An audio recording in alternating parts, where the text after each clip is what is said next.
Hi, this is Chappiness guy. Welcome to today's episode of Vestibular Talks.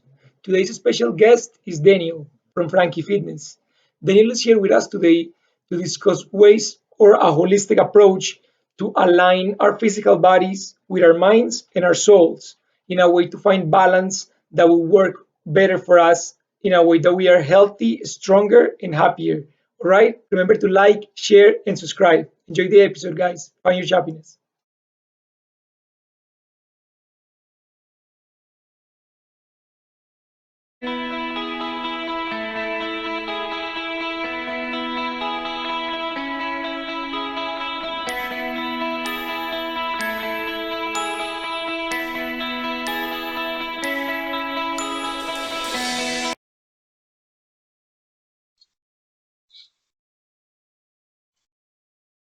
All right, Daniel, welcome to this episode of Vestibular Talks. How are you today? I'm good, good. You? Great. Daniel, do you mind telling us a little bit about who you are? Of course. Well, first of all, I want to say thank you for having me. So my name is Daniel Frankie. So I have my own, you can call it wellness, health and wellness business. It's called Frankie Fitness. So I have been working on the fitness industry for over, I'm going to say 11 years now. Wow. And yeah, it's been a while. So I first started, as you're aware, I'm actually from Venezuela. And then I first moved to Canada, I'm going to say 13 years ago. And so my career path was a little bit different than what it is right now, due to like different reasons. I'm going to say a little bit of family pressure. I'm going to say a little bit of not understanding exactly what my passion was at the time. Okay. So I actually went to school to become a mechanical engineer. Oh, wow. And but back in the day, I used to have a very uh, unhealthy life, and I was actually a little bit obese. And at one point of my life, I decided to actually sign up and hire a trainer to help me out with my own health. And it was such a good experience that I decided to start getting looking into it a little bit more and Mhm. see how I could actually help other people do exactly the same thing that I did for my own health. Okay.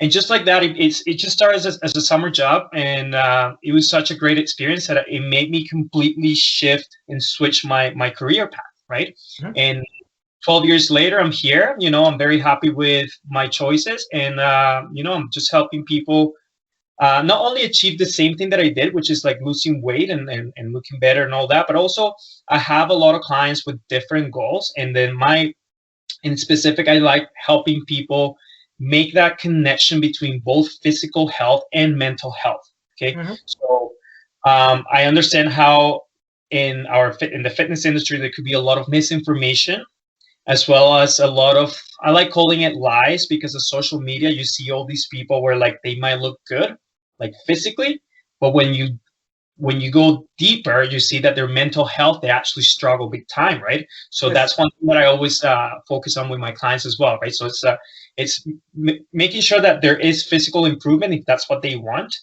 but making sure that there is a mental health component, Mhm. and making sure that that is also going to improve at the same time as their physical health improving.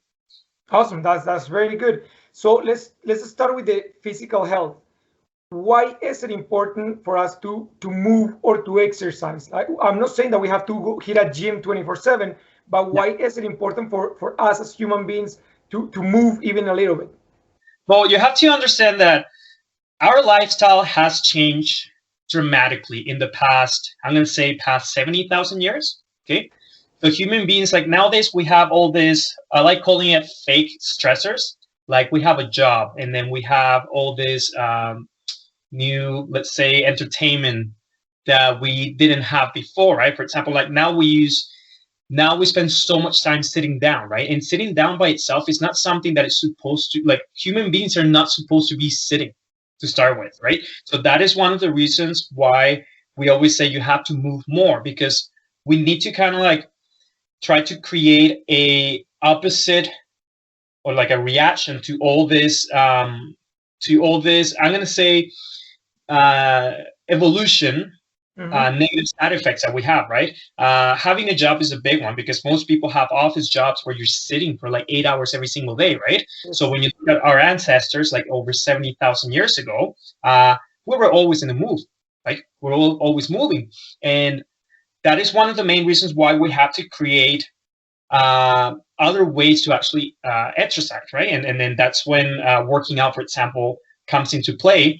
But you also need to keep in mind, not everyone needs to work out. Okay, it depends on your goals as well, right? If you can find a way, because I understand that for some people, they don't enjoy hitting the gym.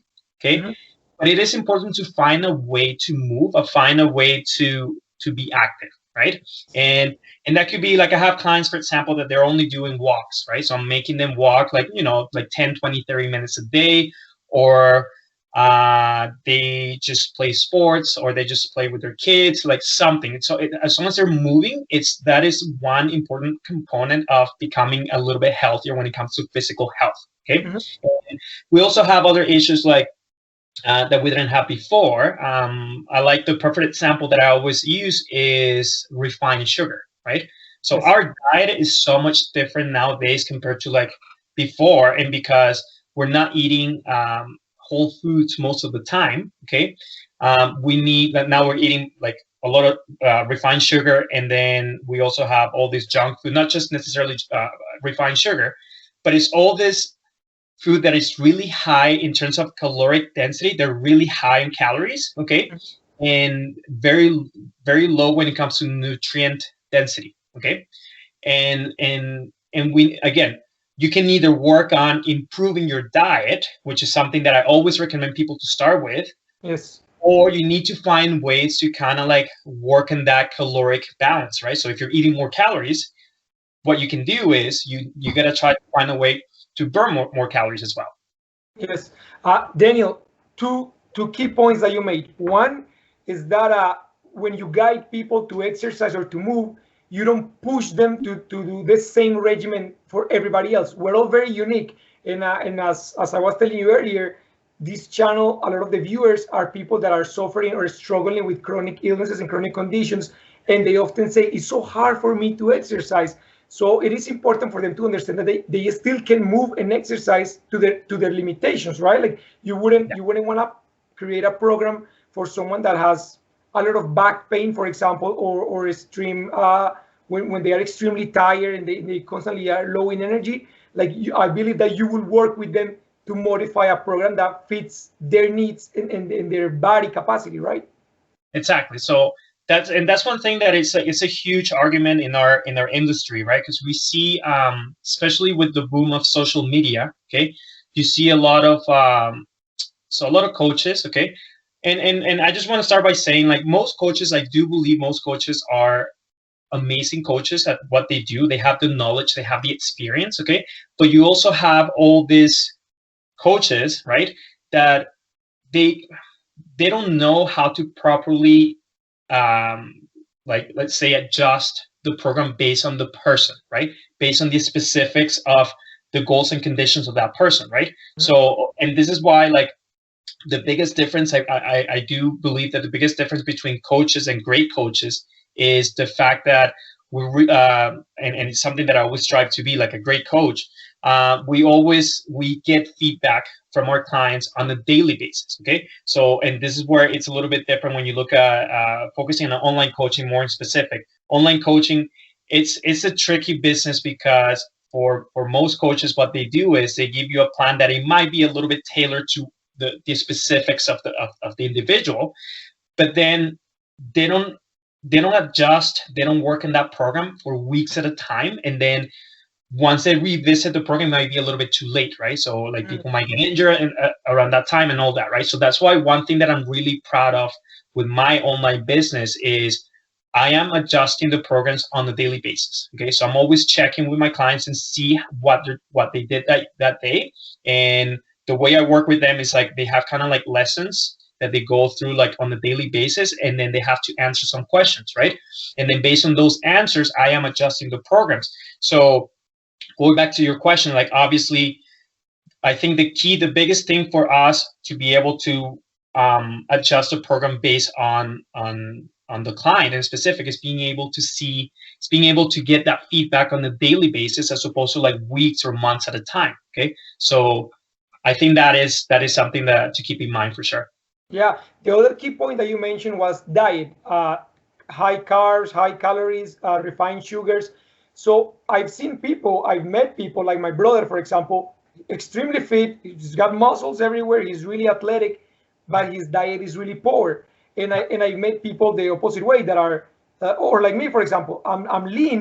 I'm not muscular. I'm lean, but my diet is very clean. How important is it to have a combination of both exercise and movement with the proper diet? And keeping in mind that diet is also very unique for each Yeah. individual. Okay, well, that's actually a really good question. So the first one I want to say was your example of someone that looks really good and their diet is not the greatest, right? There is a say in our industry. We always say you cannot outwork a bad diet. Okay, and the argument will be people like the one that you mentioned, right? That they look good on the outside, but do you think that person on the inside will be like very what we consider healthy?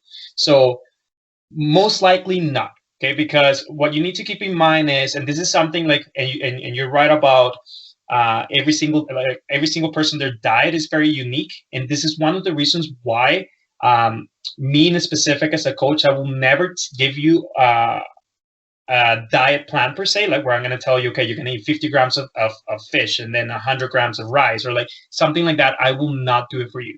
What I'm going to do is I will give you some guidelines that you need to follow. And as long as you're within those guidelines, okay, you can actually play around with the food however you want it to play, however you want to play with. Okay, so the biggest thing to remember is you need to prioritize whole foods. Okay, without forgetting that there has to be a balance. So in my opinion, and it's something that I've been doing for years with my clients and it works perfect, is the 80-20 rule. Okay, so 80% of the time you should be prioritizing eating whole foods. Okay, Mm-hmm. when I say whole foods, you know what I mean. It's like just like everything that is natural, like vegetables, fruits, like meat. Uh, well, another thing is like I also have clients that are like vegan. I have clients like that they have some restrictions when it comes to specific foods, right? So you Yeah. need to play around with those guidelines as well. But yeah, 80% of the time focusing on whole foods, and the other 20% you can focus on what I call red light food, okay, which is the food that is a little bit more, I will say tastier, yeah, but it's like Yeah. it's not as good for you, right? So we're talking about junk food, we're talking pizza, we're talking burgers, we're talking like ice cream, that kind of stuff, right? And that is the biggest thing that I notice when people really find that balance, okay? Because like I have a lot of clients that come to me with past experiences with coaches where they were so restrictive with their diets that what happens is you're going to bounce back and then you're going to go back to your old ways, right? Yes. So the best thing that you can do is find that balance where like let's say for example like you mentioned, if you are trying to lose weight but you're not working out, for example, if you're very lean, right? As long as you're keeping up with a caloric deficit, which is like you're burning more calories than what you're eating, you will not have a problem losing that weight, right? But you also need to keep in mind that there's another thing called body composition, right? So what's the ratio between muscle and fat? So if you're not working out, you're not going to gain muscle, right? So you need to keep that in mind, and that's the biggest difference when you were mentioning people that look really lean, like they eat really healthy, but they don't look as good physically because maybe they don't work out as much, right? Mm-hmm. Mm-hmm. Um, so that's another thing to keep in mind. But yeah, like the whole foods is the biggest thing that people need to focus on when it comes to nutrition. And in fact, I actually had a client today that she messaged me this morning, and she was very happy because she finally hit her her ideal body weight. Okay, Oh, after months of like struggling with it, especially because of the quarantine, right? So she gained a lot of weight at the beginning of COVID back in March of 2020. And then she reached out to me probably at the end of the summer. Okay. And then the biggest thing that she told me was she was having issues she was becoming very anxious, like yeah. she was having anxiety problems. And the fact that she was always thinking about how unhealthy her body weight was getting, like she was like gaining more and more weight, but at the same time, she felt the need to eat more and more. Okay, so the number one thing that she told me that she was very very grateful for was the fact that I never told her you're gonna eat this, okay, and only this. and we're going to make a restrictive diet. But at the same time, another thing that she mentioned that I was really happy with was the fact that she told me, you never said that I was doing something wrong. Okay. You pretty much told me, okay, there's nothing wrong with you. Okay. We just got to address the triggers. So there's a lot of like improving the relationship between with the person with food is the biggest thing to actually help you with that emotional eating, which I do believe is something that is huge nowadays in our society. Like people eat their emotions. Okay. Yes. Nowadays, it's like it's more prominent to see people suffering more from depression, suffering more from anxiety, and in other mental illnesses. And if you don't have a good relationship with food, you can see it reflected on your body weight. For example, you can see people getting very unhealthy and obese just because they don't know that there is a relationship with food that they need to address, and they need to find ways to actually develop good habits, good healthy habits. That is something that I also develop with my clients. Okay, that's great. Daniel, I have two key points that I'd like to ask you about. Number one, how important is it to keep hydrated, like drinking water? Is it very important for our own health and our body image? Of course it is. Now, there are different school of thoughts when it comes to water. Okay, so I have seen pretty much, so I'm going to tell you pretty much the two extremes of the argument, right? So some people say that, yeah, you got to drink as much water as you can throughout the day, okay? And other people really believe that it's really up to your body how you're feeling, and like if you're feeling thirsty, drink water, okay? In my opinion, what I've been doing, like my own research and working with clients for years, I think the a few key elements about drinking water. It is number one, yeah, hitting that 2.5 to 3 liters of water a day, depending on your body. I think it is important, but you also need to keep in mind that you should be drinking most of your water during the day. Okay. My rule for me in specific is because I do also preach good sleep quality, okay, with my Mhm. clients. And in order to work on sleep quality, you need to probably stop drinking water around 4 to 5 p.m. every day. Oh, Okay. oh, wow, okay. Because the chances of you waking up in the middle of the night to go to the bathroom are really high if you keep drinking water past that. So what I recommend most people to do is try to drink at least 2 liters of water in the morning. Okay. And just make sure that, yeah, eventually if you're working out in the afternoon, yeah, make sure that you're staying hydrated when you work out. But other than that, just keep your water intake mostly in the morning. Okay, good to know because I'm one of those guys that wakes up in the middle of the night to use the bathroom, and then it's Yeah. hard for me to go back to sleep. Yeah. Daniel, the other question that I had for you is I've met people that they, how would I put it? They limit what they eat throughout the day because they are uncomfortable with their body weight, and they are like, oh, I don't want to eat much, so they eat very little throughout the day, but they don't lose weight. Like they eat as little as possible and still don't lose any weight. Why is that? So, and here's the thing that a lot of people don't realize is you cannot cheat the laws of like the laws of like the science. Okay, when it comes to science, in specific thermodynamics, on this specific example is you if you're eating more calories than what you're burning, you're not going to lose weight, and vice versa. Okay. So whenever someone comes to me and they say, I'm barely eating and yet I'm gaining weight, and then they start talking about like hormonal issues, and they start talking about uh, their metabolic rate being like really low, that kind of stuff. It pretty much is a lie. It's just like they don't realize what is happening. Okay. So the biggest issue with them is that they are eating more than what they think they are.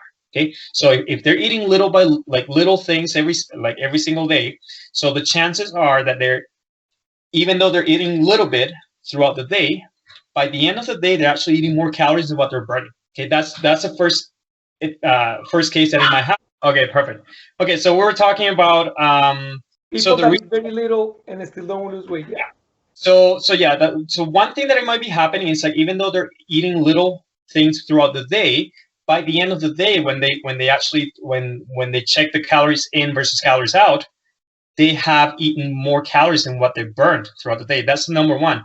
The second one might be the fact that a lot of people restrict themselves very like a lot, not every single day of the week. Okay, but let's say this is like the usual pattern that I see with a lot of people when they when they start binge eating is they have a good weekend, and by good I mean like they ate a lot of food. Okay, so they start the Monday very restrictive. Okay, Monday, Tuesday, Wednesday they're eating like very little calories, but then by Thursday, Friday, your body understands that you're not eating enough calories to survive, and what's going to happen is like you're actually doing the opposite. So your body's going to find ways to actually eat more calories than what it needs on the other days. Okay, so that's the second case will be people restricting themselves a lot, 1, 2, 3 days in a week, but then the following days, and specifically the weekends, which is like seems to be like the toughest time of the week for most people,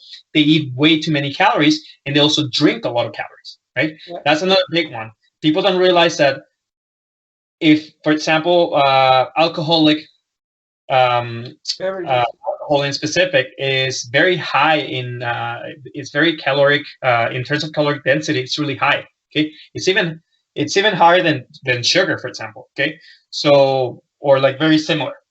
So what you need to keep in mind is a lot of people mix sugar with alcohol on the weekends, and then they might not eat a lot, but then when you look at the calories they're getting from liquid, from alcohol in this specific, in this case, they're really high, right? So that's another thing that they need to keep in mind. But to answer your question, if someone says that they're eating little throughout the day, by the end of the day or by the end of the week, when you look at the calories in versus calories out, you're going to see that they're eating more calories than what they're burning. Okay, there's no way to cheat that. That's just science. I've heard of something, and maybe correct me if I'm wrong, but I've heard years ago that something called the starvation effect. So people that apparently restrict themselves too much with food, their body actually starts to store whatever they eat. It turns it into fat because the body says, well, we're starving, so we gotta pack up some way to survive. So apparently, even if they eat little, the body keeps like storing all these fat and sugars and carbs in order to survive. Is that true? So I do believe starvation mode was it was something that became very popular in the 90s, okay, early 2000s, but it is outdated. So we have come to we have realized that that is not actually true. Okay. So starvation mode is not a thing. There were some studies that were actually maybe they have some evidence that they said that it was a thing, but nowadays I do believe in 2007 was when it became concrete that it was not a thing.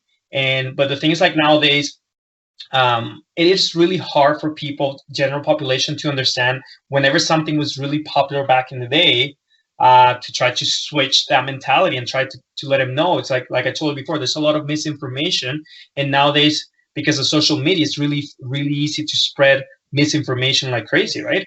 And you got to keep in mind that for a lot of people, and I'm not saying this case in a specific, but a lot of people out there, they have their own agenda, okay? Because they have some motives, they have some reasons why they want to push in a specific agenda. To give you a great example, obviously I'm not gonna say names because they're really famous people in the fitness industry, but there are a lot of fitness gurus, right? Well, they tell you things like the keto diet is a big one, right? So keto diet is not.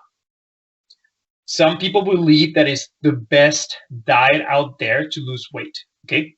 And it's not. What you need to keep in mind is, like, the best diet to lose weight is the one that you can actually sustain, okay? In a long period, yeah. The person is specific, okay? If keto works for you, that's great, but you have to keep in mind there are some negative effects of doing a keto diet. But there's a lot of people out there that keep pushing that diet, okay? Because, to give an example, they sell products that are keto friendly, okay, or like keto, right? So they want to make sure that their agenda, they keep pushing that agenda using their huge follower base to keep pushing that misinformation, so they can keep profiting, right, from it. So that's another thing you have to keep in mind. And some of them are really tricky to actually find.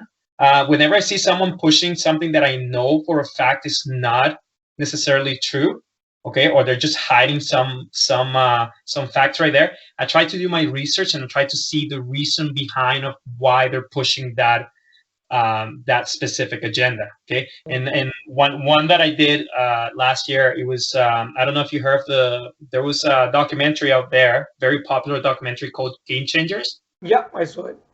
Yeah, and I watched the whole thing and I was like, it's like, oh man, the amount of partial truth that they're having on these documentaries, that you could see how it was like we call it cherry picking, right? So they were cherry picking a lot of facts to make it fit their own agenda, and that is something that happens on a daily basis all the time, right? So Yeah. that's another thing that is like I'm really proud of, helping my clients understand that there's a lot of misinformation out there, and you need to keep in mind that I'm not saying that I have all the answers, but one thing that I build with my clients is that trust, where they can come to me with any fad, anything that they heard about, and they're like, okay, so is this true? And I can tell them for a fact, no, no, it's not, or yes, it is, or in some cases, I just plainly say I don't know. Okay, because that's another thing you have to keep in mind. The good coaches out there will tell you, we don't know everything. Okay, and sometimes, like, if they always try to come up with an answer for everything, you have to be very careful, because you don't, like, there are so many things that we're not as experts on everything, right? And then Yeah. and then sometimes you have to tell your clients, honestly, I don't know, but I will actually do my research. I will actually try to contact someone that is more in the scope of what you're asking me, and see if I can come up with an answer for you, right? Yeah. Daniel, you mentioned earlier the importance of sleeping, or good quality sleep. Why is that important? So you got to keep in mind that in order to have a good health, okay, so there are four pillars of health. Okay, so we're talking nutrition, we're talking, I'm going to keep it physical activity, okay, not necessarily working out, but physical activity, it will be the second one. The third one will be sleep, okay, and the fourth one that we can talk about after is stress management. Okay, is stress. So those are the four things that you really need to focus on to make sure that you have a healthy body. Okay, so when it comes to sleep is very important, because we need both quality and quantity of sleep. Okay, because for a lot of people, like, I actually had a new client this morning that she was telling me, I sleep 8 hours every night, but when I wake up, I feel completely like drained, like tired. Okay, and and one thing that I wanted to dig in a little bit more, because I do have experience with people that with the same experience, right? Where they sleep 7, 8, 9 hours, but they feel very tired all the time. And one of the reasons why that happens is because the quality of the sleep is not there. Okay, so they might be sleeping for 8 hours, but because the biggest issue that I see with a lot of people is because they diminish their melatonin levels. Okay, Mhm. I don't know if you're aware of what melatonin is, right? But it helps you.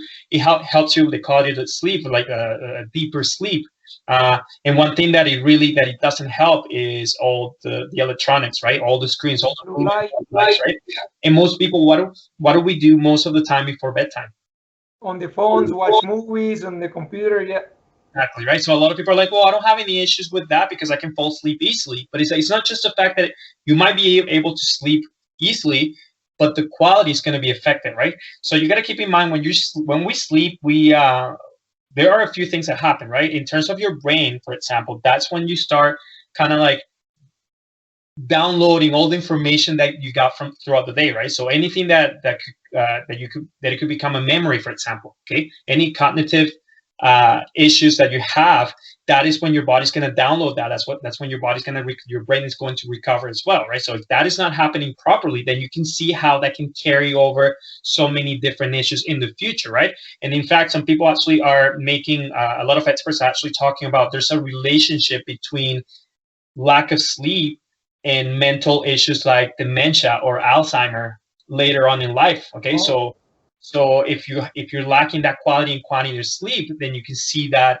being reflected in the future in your mental health. Okay, that's number one thing that happens when it comes to your brain. But also, you got to keep in mind, for example, if you're working out, okay, when you sleep, that is when you're recovering. That is when you're building muscle.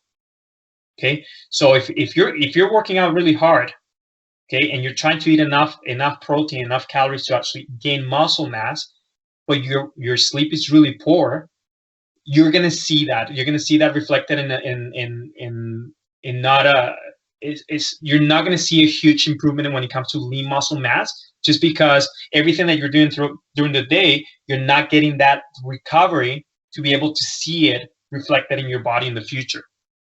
Okay, that makes a lot of sense. Before I ask you about the stress management and the mental aspect of wellness, there was a question out of my own personal curiosity. A lot of people say that eating meat is bad for you because it causes inflammation in the body. And that was part of the whole game changers aspect. I do eat meat, I enjoy eating meat.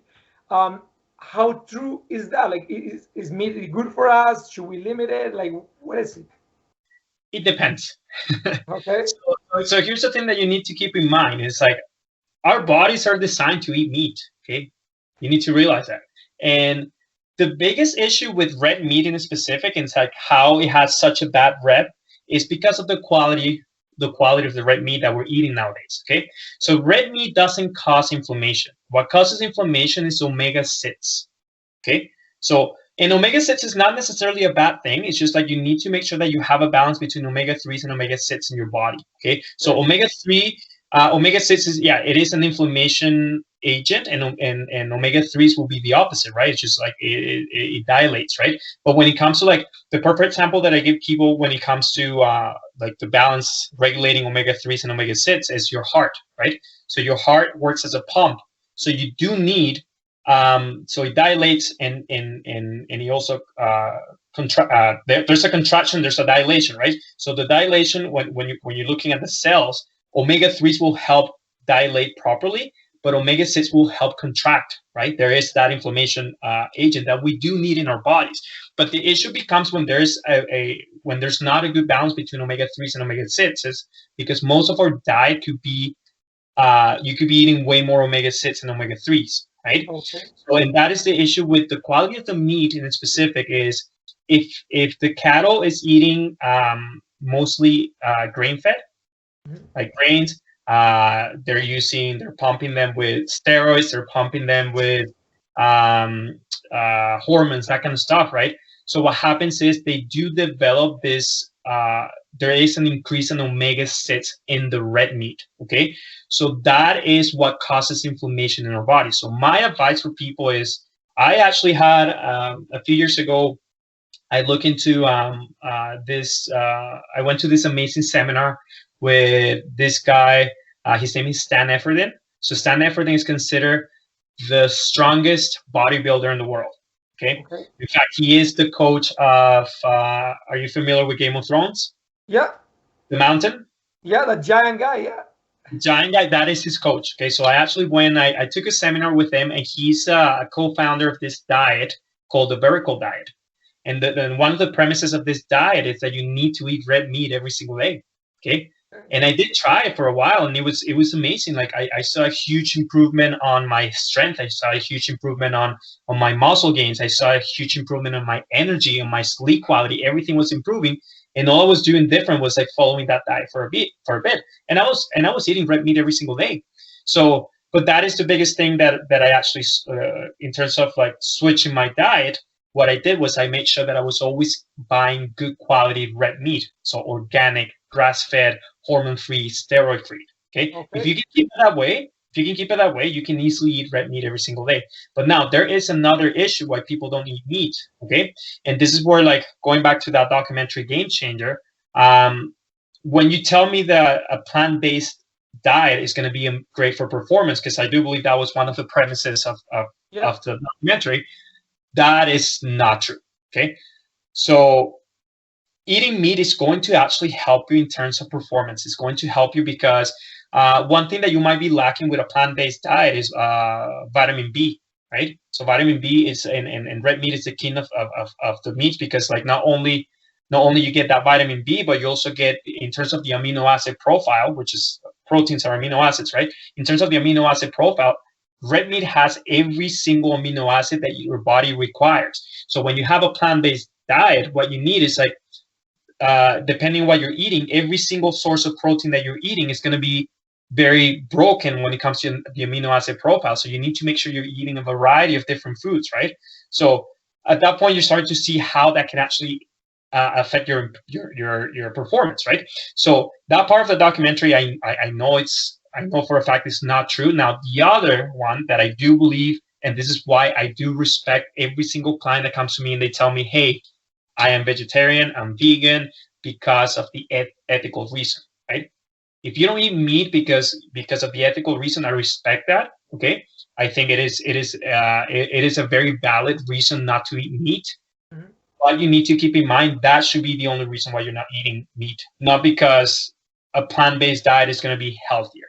Okay. Yeah, yeah, makes sense. And it's a lot of debate, people going back and forth on which diet is healthier, but I guess it's whatever works for you, right? Like, and not do it in excess. Like a lot of people eat a ton of meat and they eat pork and chicken and steak on the same day and eat a lot of it. So I think that that may cause more inflammation in their body because they're overdoing it, right? Like, Yeah. could be. There are inflammation components, and it's something that you need to keep in mind. But this is why, going back to how I work with my clients in terms of their diet, right? So I don't count calories with my clients. Okay, I think counting calories, I think it does more harm than good. Okay, Okay. because yeah, it could potentially be more accurate than the system that I use. That is arguable. But I think like I have a lot of people coming to me because of how obsessive they become working on counting their calories, right? Because every single time that you eat, you have to enter everything on your phone, right? Like most people use MyFitnessPal, for example, and it's just unnatural. Okay, it's not unnatural. Most people say it's like, well, yeah, but it's very accurate, but it's not. Okay, and there are a few reasons why that is not very accurate. There are external factors and internal factors why it's not accurate. So when we're talking about external factors, we're talking about the data that you get from MyFitnessPal or any software that counts calories. What you have to realize is like depending on, there's so many external factors that might change the calories in the food that you're eating. Okay, so to give you an example, if you're cooking the food, it's like if it's high heat compared to low heat, or if it's raw compared to cooked, that kind of stuff. Those things don't. Those factors can change the caloric composition of the food. Okay, and that is not something that you keep track of on the app. And I think studies are showing that using MyFitnessPal could actually be it could be off by up to 35 to 40%. Okay, so that's not very accurate when you have a margin of error of 35%. That's Right? quite a yeah. And those are the external factors. You also have internal factors, right? And this is very unique to the individual, where let's say I'm eating 100 grams of rice and you're eating 100 grams of rice, right? The calories that I get from 100 grams of rice, in my case, it might be different than the same 100 grams of rice that you get. Okay, because what you need to keep in mind is we do have our gut health. It's could be different. Okay, so the way you absorb nutrients, it is defined by how healthy the bacteria in your gut is. Yeah. Okay. Yeah.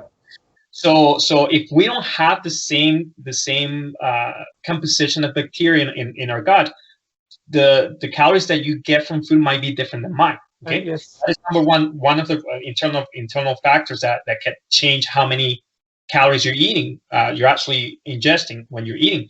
The second one could be you might not be aware, but you could actually have an intolerance to a specific food. Okay, if you have an intolerance or a sensitivity, not even necessarily like call it intolerance, because intolerance means like you're not going to be able to eat it at all. But for a lot of people, it's just like a minor sensitivity to a specific group of food. Okay, Yeah.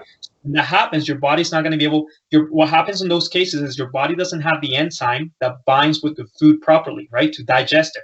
So what happens is food just goes through you. Okay, and that's when a lot of people, for example, I see it with people that are like intolerant to like dairy, for example, right? You Yeah. see them as soon as they eat, they have to go to the bathroom because like that's It's like flushing it out. Yeah. it's not binding with the enzyme; it's just going through you. Okay, so But not necessarily an intolerance, but a sensitivity to a specific food. You might not see it like the same way as an intolerance, but your body, the way it does it is like you're not going to absorb all the nutrients and all the calories from that food that you're sensitive to. Okay. Yeah. And I can't remember what was your original question, but Well, no, we're talking about how some people overdo it and then they overpack themselves with whatever amount of food to cause the inflammation. And then yeah. yeah. Yeah. So okay. So we were talking about like the people using like the counting calorie system, right? Yeah. So the option that I have for them, and it works perfect because I have so many. Like right now, I'm actually currently dealing with 50, 62 clients right now. And I do believe there's only 2 of them that I do have in on counting calories, just for personal choice. The rest of my clients, I just have it on using the hand system for portions. Okay, so the hand system, how it works is there is based on your weight, based on your height, based on your goals, right? If you're trying to lose weight or you're trying to gain weight, I'm going to break down the portions that you're supposed to eat in terms of macros, which is carbs, protein, and fats. But I'm going to break it down into 4. Okay, the four that I'm going to break it down into is like the carbs. I'm going to break it down into 2. Okay, and then fats and protein. So the carbs, the way we do it is we have smart carbs, which is starches and sugars, right? But when we're talking about sugar, is mostly natural sugars. We're not talking refined sugar. So like fruits, for example, right? They're really high on glucose. So that is one of the 4 categories that I split it. And the way we measure it is using our hands, because our hands are very proportional to our bodies, right? You're never gonna find someone that is very tall with teeny hands, and vice versa. You're never gonna find someone that is really short with massive hands, right? So that's why we actually use the hand system. And so when it comes to smart carbs, okay, which is starches and sugar, we use 1 cup hand is 1 portion. Okay, like this, 1 cup hen. When it comes to vegetables, will be the second carb. We use a fist. So your fist will be 1. It will be 1 portion. Okay, and then fats will be 1 portion is your thumb. Okay, and when it comes to protein, 1 portion is the palm of your hand. Okay, that is the system that we use, and it works perfect as long as we actually measure and we get the specific portion that you're supposed to be aiming for every single day.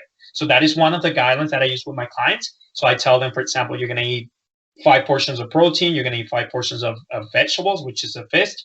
You're going to eat 3 portions of fats every single day, and you're going to eat, let's say, 5 portions of smart carbs, which is like starches and sugar, right? So, and then based on how their body's adjusting to it, then we might have to adjust those calories that they're eating. Yeah, Daniel. So the sugar in fruits is it good for us, or should we limit it, or what do you think? No, you shouldn't limit it, but you got to keep in mind is like this is another thing that a lot of misinformation. Once again, a lot of people think that just by eating fruits all day, they're naturally going to lose weight. Okay, I can if I have a life mission of gaining weight, and you tell me you cannot gain weight by eating fruits, I'm gonna prove you wrong. Is it going to be tougher for me to gain weight? Yes, it will be. Okay, because going back to what I told you before, it's a calorie density. Okay, when it comes to fruits and vegetables, you can eat way more in terms of volume, and they don't have as many calories as processed food. Okay, but no, you shouldn't limit it unless you are going over in terms, like if you're trying to lose weight and you're going over that, you're going into a caloric surplus, which is like you're eating more than what you're burning. Then yeah, you might have to limit it. But I wouldn't be too worried about limiting sugar that comes from fruit. Yeah, okay. And something that I also is a lot of misinformation is the fact that people don't know that vegetables have carbs. People tell me, "Oh, I'm cutting all carbs, so I'm cutting bread, I'm cutting rice, but I'm Yeah. gonna eat lots of vegetables because they're healthy." And I tell them, I'm like, "No, but vegetables do have carbs in them," and they're like, "No, they don't." So, like, what do you think that happens? Well, I think the misconception comes from the fact that people don't realize that fiber, right? Vegetables they are carbs, right? Fiber is it is part of carbs. But I think like misconception comes from like when they're talking about what we call smart carbs, right, which is starches and sugar. So whenever people say I'm cutting down or cutting off completely, which I don't recommend, complete cutting carbs, they're just talking about sugar and starches, okay? But they're not talking about fiber. And what they need to realize is like fiber is also part of the carbs, right? And yeah, that could be something there that you could say, well, technically you're not right. I know what you mean, but technically you're still eating carbs, right? Because vegetables, they do have carbs. Yeah. Daniel, how do we manage stress and why is mental health important for our health? Okay, so when it comes to stress management, you got to keep in mind is like I do work on an assessment with my clients just to find out exactly how um, we try to assess the stress levels, right, on a daily basis. Like on your average day, how on a scale of 1 to 10, like we have a whole system that we work on it, but we actually come up with how much stress you have to handle on a daily basis, right? And then for most people, it's like the biggest stressor nowadays, I do believe it is work. Okay, having deadlines, having like a boss to deal with, having to deal with sales, having to deal with, that is a big one. A second one is having people that have really bad relationships, right, with their partners. Okay, partners could be very like high stressors if they don't know how to deal with that, right? The things like a lot of people don't realize is like it could be like like having a relationship is something beautiful, something amazing, but being in the wrong relationship can actually have mental effects on you as well, right? So I'm not too worried about how much stress you have to handle. What I'm more worried about is how you manage that stress. Okay. So I have a lot of clients that are really highly like really high functioning in terms of like high stress, but they know how to handle, they know how to manage that stress. Sorry. And I do have clients that are the opposite, right? I do have clients that when I see on the assessment and they actually show me how much stress they need to deal with. Okay, and sometimes some of them are not aware. It could be a little bit higher, it could be a little bit lower, but it is the perception of how of how much stress you get and how you can manage it. I have people like on a scale of 1 to 10 that tell me, well, my stress is usually 3 to 4. Okay, but when I see the way they handle that stress, it's like, well, this is not good. And then I have other clients that are like, okay, my stress is like I'm always like on the go. My stress levels are 8, 9. But how they handle it is really good, and they make sure, for example, they have a good sleep ritual that is going to help them actually fight back that stress that they gain throughout the day. They're going to recover properly, right? Working out is also an amazing way to actually work on that stressor. But you need to keep in mind, yes, there is a big relationship between stress and mental health, right? Because when it comes to like if you look at the basics of anything that happens within your body, everything could be on a stressor, right? And the interesting thing about our bodies is like we cannot tell the difference in terms of where the stress is coming from. All we know, there is a natural response, a hormonal response in your body, okay, that is going to affect there's a lot of different things that is going to happen within your body, and it doesn't really matter if that stress is coming from someone's trying to kill you or something's trying to kill you, which is something that we had to deal with 70,000 years ago. Yeah. Like we always had that stressor, and nowadays it's like I have a deadline, right? Or my boss is being really mean to me, or I have a really crappy relationship inside your body. Social media. What's that? Or social media. People obsess about they didn't get enough likes, or somebody left a comment in their page. Like they start to get anxious about it. Yeah. Well, it's interesting to see that. Even I find it kind of funny to see that having a stress. So panicking about that, for example, like I didn't get enough likes on my on my post, and when you compare it with, oh, like something's trying to kill me, okay, inside of your body, there's no difference between the two. Okay, all your body's going to do is going to create that natural response to high stress. Okay, which is the cortisol levels are going to spike. Your body's going to start releasing glucose into your bloodstream so that you have instant energy, right? So and that's another reason why diabetes, right? The type 2 diabetes is something that is really tied. It's tied to the stressors in your body. Okay, because you need to keep in mind that if your body's always under a lot of stress and you don't know how to manage that, your body's releasing glucose into your bloodstream. throughout the whole day, right? So, and what is the counterbalance of releasing blood glucose is insulin. So your body releases insulin to try to bring that blood sugar level down and regulate it, right? But if your body's always under a lot of stress, okay, and you're always releasing that glucose into your bloodstream, and your body's always having to produce more and more insulin, okay, to try to bring that level down, what's going to happen is you're going to become desensitized to insulin, okay? Yeah. That is the root of the fundamental problem, the root of the cause of type 2 diabetes, okay? And when you link that with a poor diet, right? Like a poor diet and really high stress levels that you don't know how to manage, that is what's happening within your body. And I do believe that is the fundamental problem with type 2 diabetes. Yeah, yeah. Daniel, what does the future hold for Daniel? The future. So, okay, so I've been working on the fitness industry for, like, as I mentioned, over 10 years. I was like, for the first 8 years of my career, I only focused on one-on-one training. Okay, so one-on-one coaching, right? But there was always something in my mind for years and years that I wanted to actually start my own online business. Okay, but there was always an excuse of why not to do it. Okay, so I'm actually one of I'm someone that is very grateful that COVID happened. Okay, because it made me, there were like a lot of positive things that I can actually get out of, and the way I am, if you get to know me, it's like I'm always trying to get the positive out of the negative. Okay, so a lot of people really focus on that, on how bad COVID and quarantining and all that, how bad it was for you. For my case, it gave me an opportunity to finally sit down and come up with a plan, and come up with an action plan to actually start my online business. Okay, and you know, like, I had the experience, I had the education, so I just needed that little push of having enough time to start working on it. And I'm really grateful that I actually had the time to start working on that.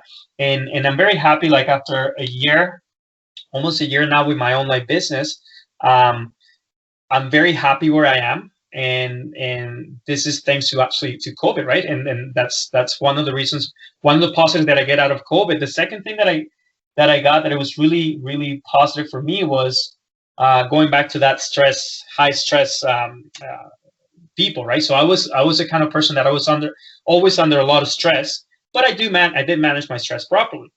But what happened when COVID hit was I was not working 10, 12 hours every single day, okay, which was like my normal. And now I had this idle mind, okay, and I actually got to sit down with that head, and I didn't like what I saw, right? I didn't like how I felt. It was getting a little bit dark, being honest. And one thing that I realized that I had to start working on was on my mental health. Okay, so at the beginning of COVID, I started working on that. In fact, there are some habits that I actually develop. My programs with my clients are habit focused, so I'm always developing healthy habits with them. But I do the same thing with my own process, right? And in that case, one of the things that I actually started working on was meditating. So meditation was something that I started doing every single day since COVID happened. Like a month after, like, I'm gonna say April 2020, I started meditating every single day. And I do believe that is the reason why nowadays I am in a really good place here. Okay. And it became such a good thing for me that I just, like, every single day it's kind of like brushing my teeth, right? So it became a habit. It's ingrained in me. If I don't do it, I feel like there's something missing. So the first thing I do in the mornings, or most of the time, the first thing I do in the mornings is sit down and meditate for 10 minutes. But going back to your original question, what's in the future for me? I am transitioning from that one-on-one to 100% online. So it is happening. I think I'm already at 75% there. So 75% of my business is mostly online. I still have some clients at the gym that I'm working with.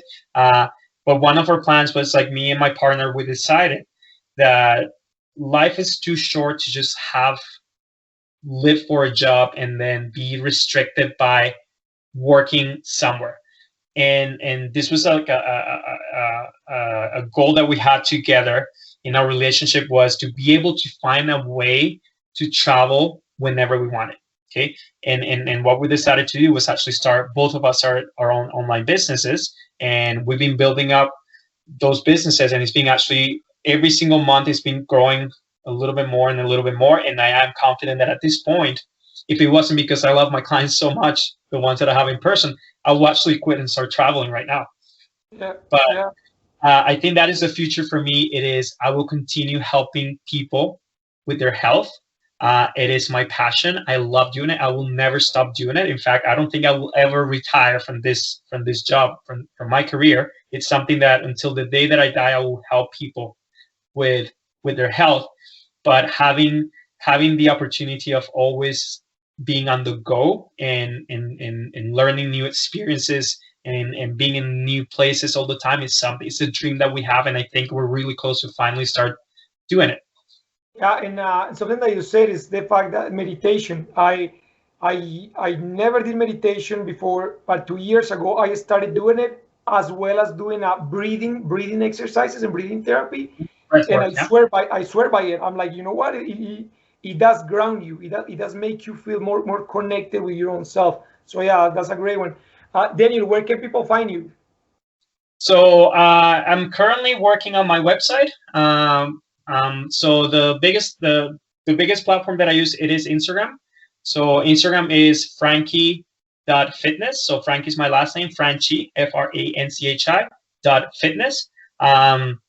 So yeah, like for anyone that that is watching, I would like you guys to actually follow me. And then if you have any questions when it comes to your health, no matter what your goals are, I can help you. Okay, I have a wide variety of clients with different goals, right? So I have clients that are trying to lose weight. I have clients that are trying to gain muscle.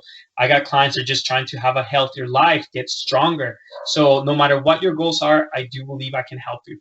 Okay. And my last question to you, Daniel, is, as you know, this channel is called Find Your Chappiness. So find your happiness. How does Daniel find his chappiness? I do believe, like I think you mentioned that to you, right? It's finding. I do believe it's finding a balance between my physical health and my mental health is where my happiness is. But it's also being able to see the world in a different way. Something that meditating really helped me is be more, find compassion, a little bit more understanding people and other points of view, and not taking things personal, right? I think it's something that I have been slowly developing throughout meditation, and my happiness lies in just being present. Awesome. Well, thank you so much for your time, Daniel. I really appreciate it. It's a great episode. I'll let you know when I upload it, so you can watch it and share it with your friends as well. But thank you so much. Really appreciate it. Thanks, Daniel. Thanks for having me. All right. Take care. Bye bye. Bye.